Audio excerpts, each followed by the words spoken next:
Welcome to the debate. Today, we are diving deep into the theoretical scaffolding, really, that's required to read some of the most compelling and confounding literary responses to 9/11, Thomas Pynchon's Bleeding Edge, and Art Spiegelman's graphic narrative In the Shadow of No Towers. Now, both of these works, they clearly engage with the limits of human subjectivity in a post-event world, but our source material proposes a pretty seismic shift in how we analyze them. It really does. And that shift centers on this methodological innovation of applying Karen Barad's concept of intra-action, a concept from material realism to literary trauma studies. And this creates a fundamental conflict.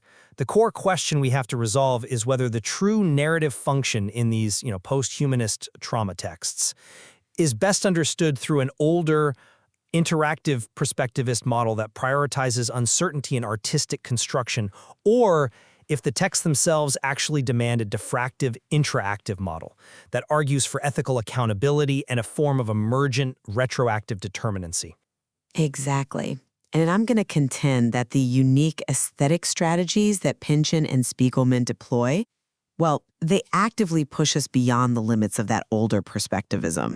They require us to adopt the interactive model to fully grasp the work's commitment to what's being called accountable determinacy. And I'll be arguing that the profound narrative uncertainty, the use of paradox, and the self-conscious metafiction that these authors rely upon fundamentally emphasize the limits of the individual subject, a subject that is still, I believe, operating within the lingering tension of that older relativist framework. Okay, so let's start with the theoretical stakes. My core position is that these narratives move past the sort of postmodern critique, which focused on the intersection of already separate elements, subject, object, instrument, to illustrate what we might call the intrasection of trauma, artifice, and subjectivity. Right, and this is the crucial definitional moment here. We have to clarify what interaction even means. In the classic, objectivist Einsteinian worldview, things exist separately, and then they interact. They bump into each other. Precisely. But Barad, drawing on Niels Bohr's ideas of quantum complementarity, argues for intra-action. This means the subject, the instrument, so the language or art form, and the object, the traumatic event, they don't pre-exist their encounter. Instead, their differences, their very boundaries, emerge simultaneously from what is called the agential cut of the experimental or observational encounter. It's a concept of a deep mutual constitution. Okay, but how does this highly abstract physics concept establish accountability? Well, because the active definition, that agential cut, is a choice, and the agent is therefore rendered, and I'm quoting here, accountable for his agential contribution to phenomenal definition. We see this so clearly in Spiegelman's In the Shadow of No Towers. His intense use of self-caricature and intertextual comic supplements establishes a kind of reciprocity with the self. The artist isn't just reporting a separate trauma. He is being defined by the very act of representing it. And that's a profound shift, right?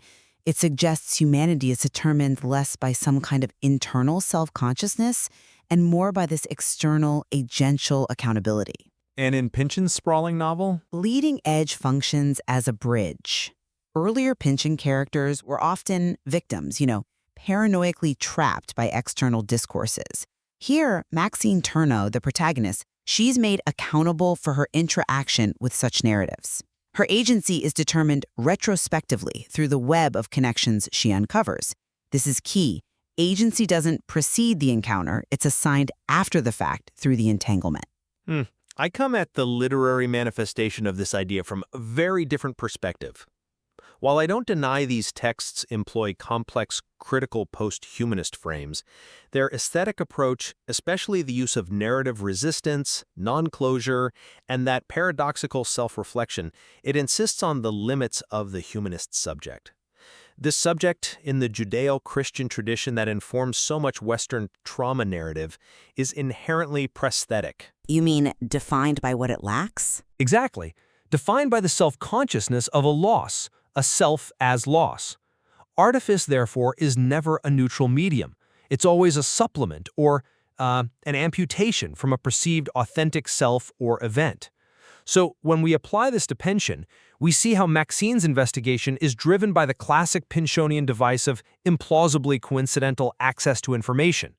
This creates relativist, paranoid uncertainty. The novel, it resists resolution, confirming that the traumatic sublime, the full horror of the event, is ultimately unutterable.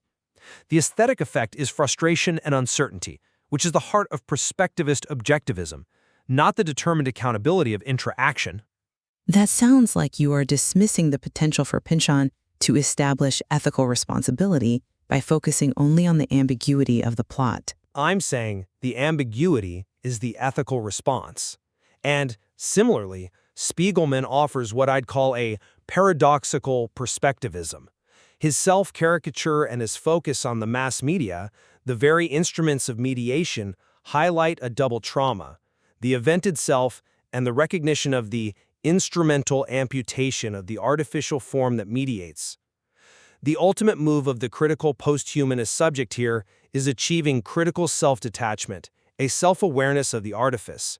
This self-detachment becomes the individual's last, paradoxically artificial refuge. Okay, let's focus on Pynchon and the issue of narrative closure, because I think that's where the two models really diverge most clearly. If, as Barad suggests, determination only occurs retrospectively, after the agential cut, how can we claim Pynchon's novel, which focuses so intensely on non-closure and, narrative sprawl, successfully enacts accountable determination? The novel seems obsessed with preserving ambiguity. I see why you think that. And you're right that the uncertainty resulting from Maxine's composite perspective is the novel's central dilemma. Her perspective, even though it's guided by an omniscient voice, it remains, phenomenologically bound. The ambiguity is the resolution for the perspectivist model. It reveals the limitations of individual human inquiry when you're faced with a massive, engineered catastrophe. That's an interesting point, though I would frame it differently by shifting the focus from Maxine's individual perspective to the narrative excess in Bleeding Edge. This is where the intra-active move occurs. Pynchon constantly weaves in subtle, unmistakable intertextual references that exceed Maxine's personal viewpoint. I'm thinking specifically of the references to T.S. Eliot's The Wasteland and to Spiegelman's Moths. Right, the description of the crowds of zombies flowing through Lower Manhattan, echoing Eliot's "crowd flowed over London Bridge." It establishes a kind of classical literary lineage. Yes, but this isn't just a literary reference, it's an active entanglement.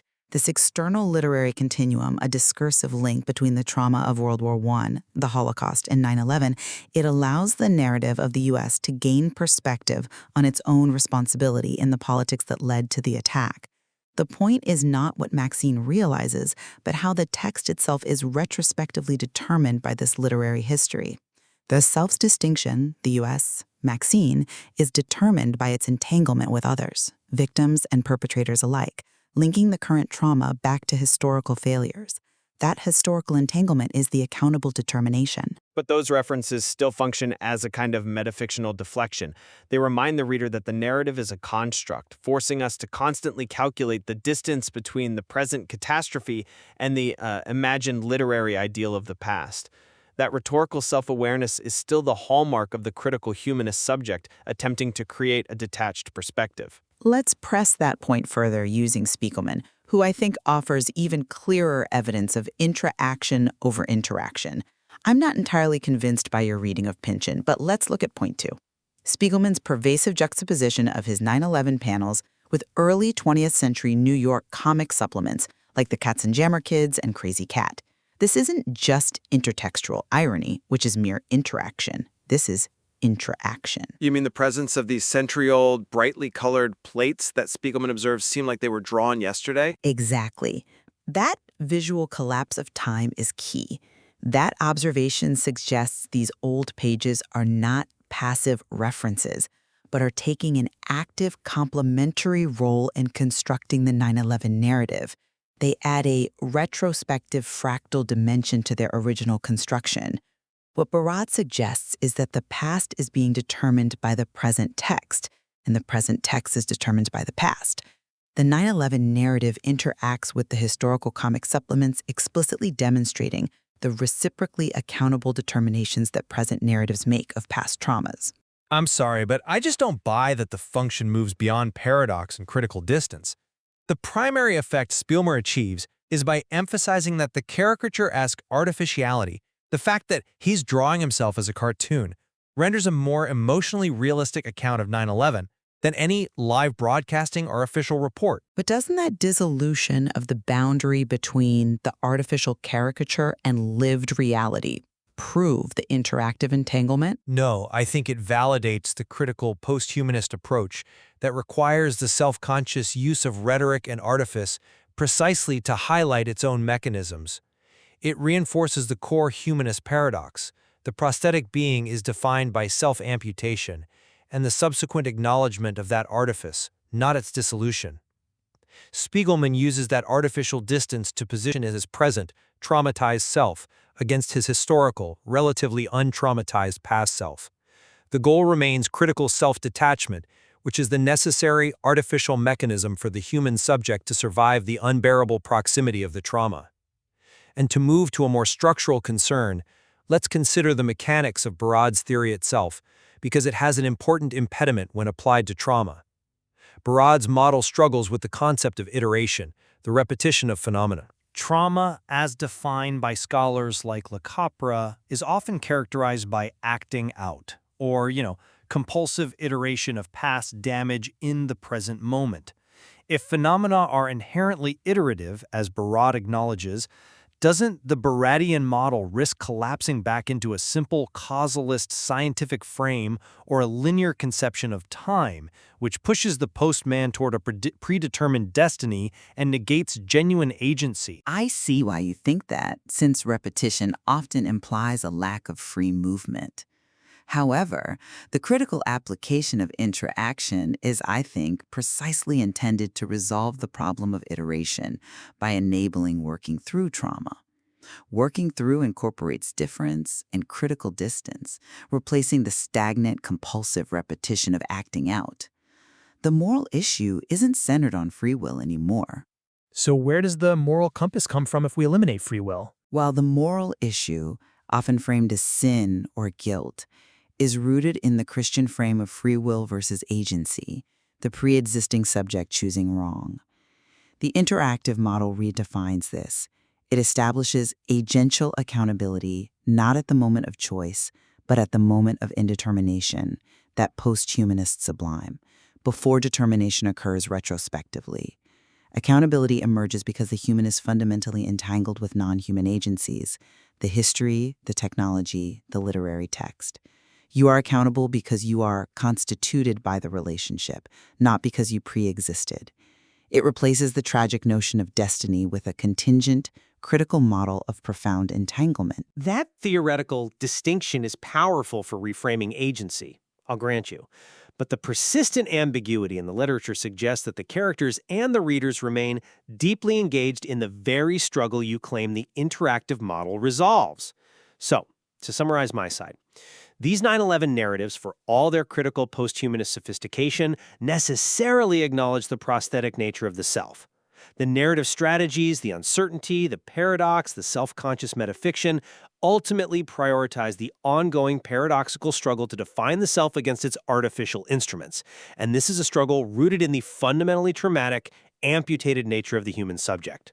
While Intra-action offers an elegant theoretical resolution to dualism, the texts themselves seem perpetually caught within that constitutive tension. And I would maintain that the works effectively illustrate Barad's Intra-action by showing that artifice is not a mere supplement to a lost nature, but a complementary element in the diffractive determination of reality and subjectivity. This shift provides an ethical frame accountability that is simply absent in pure relativistic perspectivism. By acknowledging the self's deep entanglement with non-human agencies, like the literary continuum of Eliot and Spiegelman's comic heritage, these narratives manage to work through historical and personal damage, moving past simple victimization toward a kind of determined responsibility. Ultimately, I think this exchange reveals that Pynchon and Spiegelman force us to confront not just the content of 9/11 trauma, but the very theoretical mechanics by which we define the subject and its responsibility in a world where human, technological, and historical agencies are constantly entangled. And the debate over whether that entanglement leads to deterministic accountability or merely renewed uncertainty remains, I think, very fertile ground for exploration within these important and complex narratives.